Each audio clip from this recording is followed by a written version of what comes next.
Abraham, it's an honor being here. I made my trip from Colombia, South America, to see you. First time.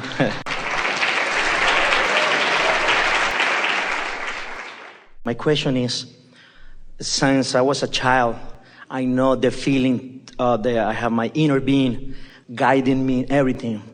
For example, when I was in immigration, there was a long line to wait, and my inner being say, go to the line 17. It's going to be faster than the 16. I say, okay, Julian, you having, and then I didn't listen, and guess what? Line 17 went faster than the 16, and I was. And then I had to take a plane from Fort Lauderdale to Atlanta. And then my mother-in-law say, I'm going to drive you to the airport. And then she was driving so slow. And my inner beings keep saying, you're not going to lose your plane. Just make sure you're going to take it. And I wanted to believe it.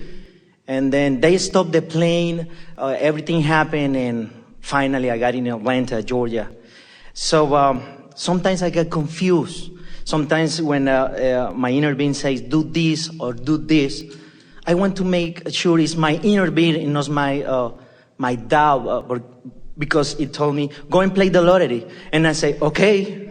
And then and I obey a week after it told me that. So I want to make sure when it's my inner being calling me and not Julian as a human or as a person. And I want to see that difference. Perfectly presented question.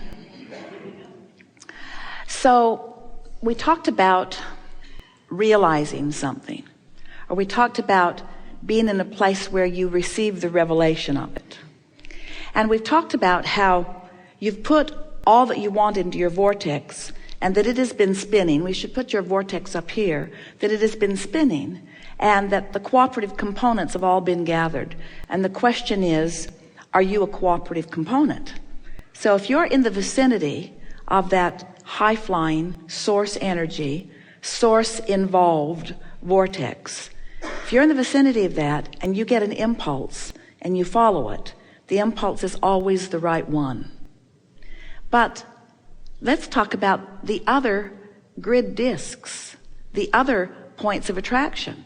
In other words, if you're spinning here and you get an impulse to do something, and the impulse comes sort of out of nowhere, so your assumption is, oh, my inner being is telling me this, when all that's happened is that you've gathered momentum that has influenced you to an action. And it feels like sometimes people will say, the devil made me do it. And of course, they're playing when they say that. But there are people who really believe that they are being encouraged from a negative place because they didn't believe that they would do that. And we say, where you are, the disc that you choose and the momentum that you get going is what equals that faster and faster momentum and that impulse to act. There are a lot of impulses that come that are not inspired from pure positive energy, but they're inspired from something. So what is it? What are they inspired from? They're inspired from the momentum of law of attraction. You see, every thought that man has ever thought still exists. And those thoughts are being managed by law of attraction, so there are rivers and streams of them. So when you get hold of a thought and you beat the drum of it for a little while, so you get some momentum going, you can be swept up into that, and it feels like it's something bigger than you that is calling you, because it is something bigger than you. That's why the man talking to Esther is so certain that there is a Satan.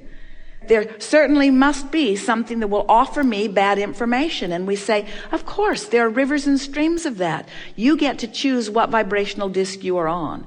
And when you've practiced that disc of alignment, where your vortex is being tended by the higher part of you, then that's the inspiration that comes. Esther always says, has from the very beginning, Abraham, I'm wanting to speak clearly your words.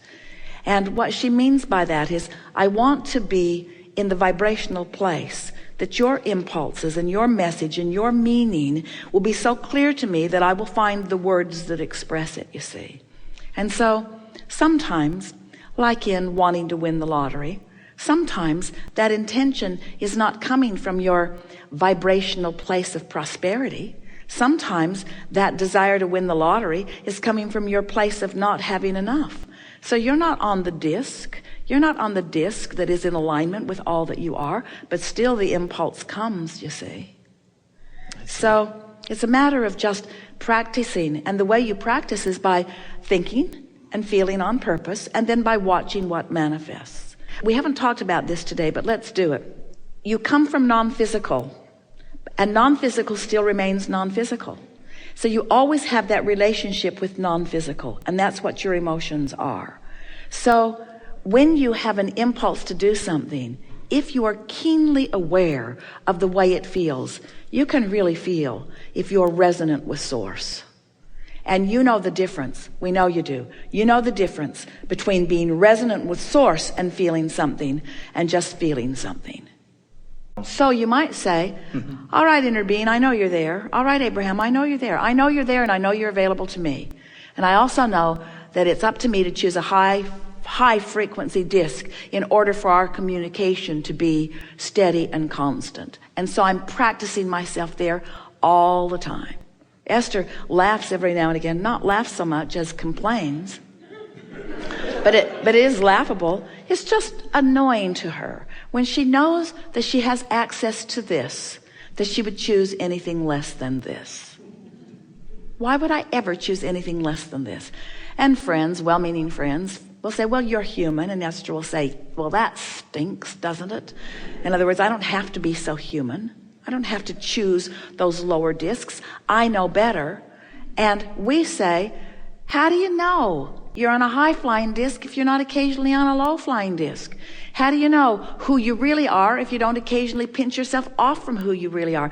And how do you keep your wanting to be who you really are sharp if you're not occasionally not who you really are? In other words, you see what we're getting at? The source never gives up on you, so you don't need to worry about getting so out of sync that you'll lose your connection. You can't do that. You'll never lose your connection. It's an eternal connection. So just play with it until you find your bearing. The wire walker is not out there on that wire just holding steady. He'd fall in Niagara Falls immediately if that's what he is doing. He's moving, he's flexing, he's moving with the wind, he's compensating for what's going on around him. He's finding his balance constantly, and sometimes it's so subtle you can't see it, and sometimes it's not so subtle and you can see it, but he's always seeking balance, and that's what you're doing too. Always seeking the balance of alignment and not being hard on yourself if you occasionally aren't right on it.